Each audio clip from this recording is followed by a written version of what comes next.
अस्सलामुअलैकुम। जैसा कि आप जानते हैं कि ह्यूमन ब्रेन जो है वो न्यूरॉन्स से कंपोस्ट हुआ हुआ होता है और इन न्यूरॉन्स की कई तरीके की डिसऑर्डर्स होते हैं। आज हम उन्हीं को पढ़ेंगे और इसी के साथ साथ मैं हूं तला सलीम और मैं बात कर रहा हूं वी ट्यूशन से, जो कि है पाकिस्तान का पहला free of cost learning platform.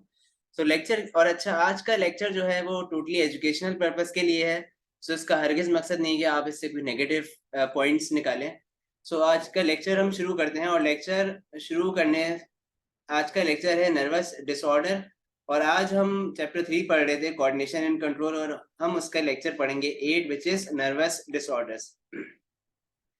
तो नर्वस, सबसे पहले तो ये कि ड्रग्स का आपके कोऑर्डिनेशन पर क्या इफेक्ट होता है। तो मुख्तलिफ तरीके के ड्रग्स होते हैं जो कि आपकी बॉडी में कई तरह के कोऑर्डिनेशन कर रहे होते हैं। ड्रग्स क्या होते हैं कि ड्रग्स केमिकल सब्सटेंस होते हैं जो कि आपके फिजियोलॉजिकल रिस्पॉन्सेज को या फिर आपकी बॉडी में जो भी कोई रिस्पॉन्सेज होते हैं, नॉर्मल जो कंडीशंस होती हैं वो उनको डिस्टर्ब कर देते हैं। वो सारी चीज़ें वो जो होते हैं वो कहलाते हैं ड्रग्स। सो ड्रग्स का मैं ये भी कह सकता हूँ कि ड्रग्स जो होते हैं वो स्टिमुलेंट्स होते हैं या डिप्रेसेंट्स भी होते हैं, या फिर ये कि ये ड्रग्स जो होते हैं वो हिप्नोटिक्स भी हो सकते हैं, हेलुसिनोजेंस भी हो सकते हैं। कुछ कई तरीके के होते हैं, यानी कुछ ऐसे ड्रग्स भी होते हैं जो कि कुछ सर्टेन डिजीजेस को ट्रीट करने के लिए इस्तेमाल किए जाते हैं। कुछ अच्छा ड्रग्स जो है वो ये है कि आपकी बॉडी में फिजियोलॉजिकल रिस्पॉन्सेज कर रहे हैं, इसके अलावा न्यूरोलॉजिकल आपकी कंडीशंस भी खराब करने में ये खराब कर सकते हैं। आपको कई तरीके की इलनेस हो सकते हैं ड्यू टू टेकिंग ड्रग्स। तो ये ड्रग्स जो है कई तरीके की हैं, जो जैसा कि मैंने आपको बताया। अब इसमें जो एक कॉमन है वो है निकोटीन। निकोटीन, जैसा कि आप जानते हैं कि निकोटीन जो होती है वो आप मुख्तलिफ चीज़ों में मौजूद होती है। आप भी निकोटीन का कुछ इस्तेमाल करते हैं, चाय के अंदर मौजूद होती है। इसके अलावा निकोटीन, इसके अलावा सिगरेट में भी मौजूद होती है।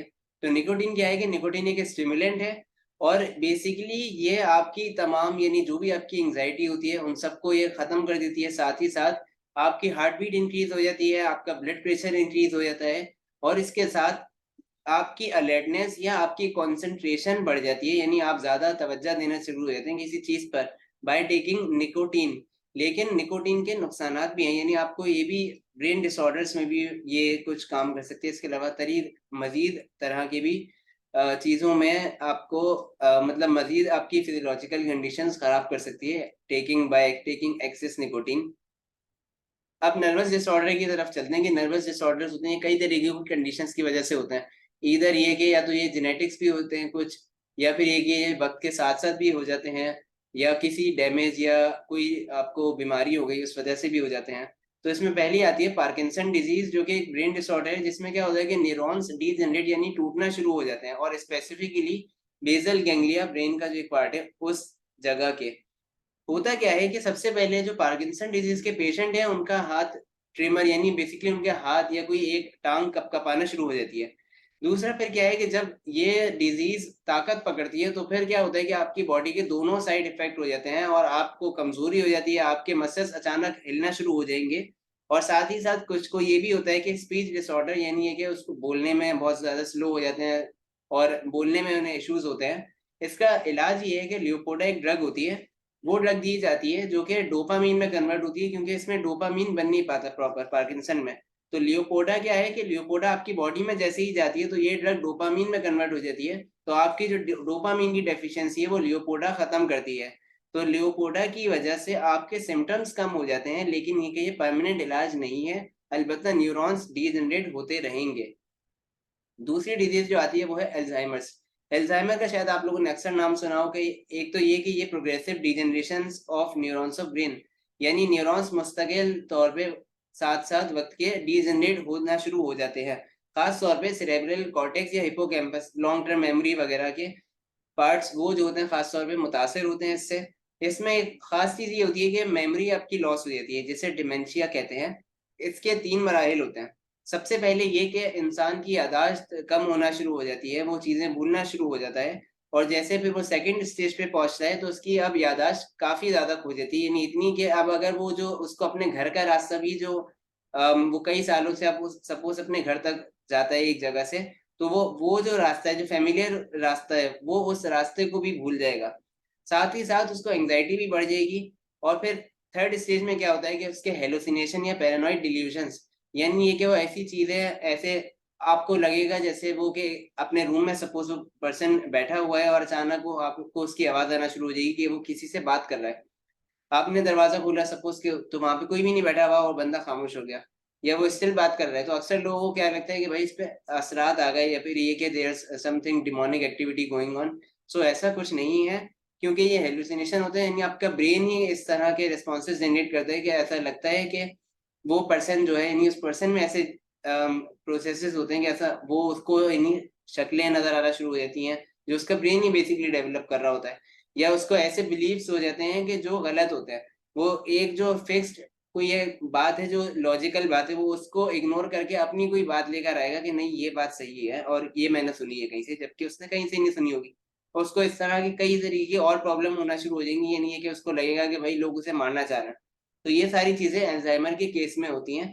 डिजीज यहाँ पे भी ड्रग्स दी जाती हैं कुछ, लेकिन ये कि ये भी कोई इसका कोई परमानेंट इलाज नहीं है। अल्जाइमर के बाद आती है एपिलेप्सी।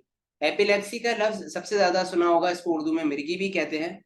और एपिलेप्सी क्या होती है कि एपिलेप्सी आसान अल्फाज में कहूँ कि अगर आपके जो ब्रेन में न्यूरॉन्स है, तो आप सपोज करें कि वो तार हैं, उन तारों को की अगर ज्वाइनिंग सही से नहीं हो पाए, तो उसकी वजह से शॉर्ट सर्किट होता है, जिसकी वजह से आपकी बॉडी में सीजर्स, यानी ये कि आपकी बॉडी अचानक कपकपाना शुरू हो जाती है।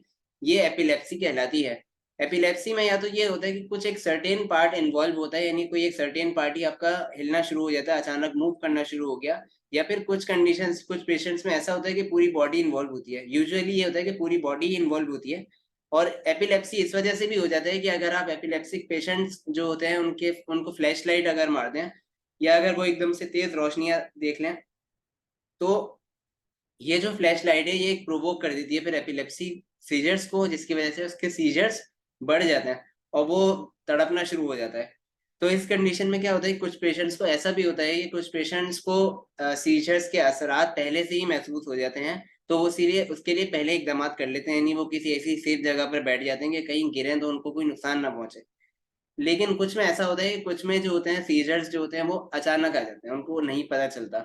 इसी के साथ साथ फिर ये भी होता है कि एपिलेप्सिक पेशेंट्स जो हैं उनमें सीजर्स की तादाद का भी फर्क होता है। कुछ को जैसे मंथ में एक सीजर आता है, कुछ को हफ्ते में आता है, कुछ को मंथ्स में आता है, साल में आता है।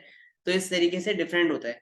और इसका इलाज ये कि एंटी कन्वर्जेंट ड्रग्स होती हैं जो कि इनको दी जाती हैं, जिससे इनकी जो सीजर्स होते हैं वो स्टॉप हो जाते हैं। यानी जब तक आप ड्रग्स लेते रहेंगे तब तक आपको सीजर्स नहीं होंगे। लेकिन अगेन कुछ पेशेंट्स में ये ड्रग्स जो होती हैं वो स्टिल सीजर्स कॉज कर देती हैं, लेकिन बहुत माइन्यूट में। तो आप इससे बच सकते हैं, यानी इसके कुछ तदाबीर होते हैं, आप वो अप्लाई कर सकते हैं। वो इस तरीके से एपिलेप्सी से बचा जा सकता है, यानी वो पेशेंट अपने आप को बचा सकता है इस तरह। इसके अलावा भी कई तरीके के नर्वस डिसऑर्डर्स और भी होते हैं।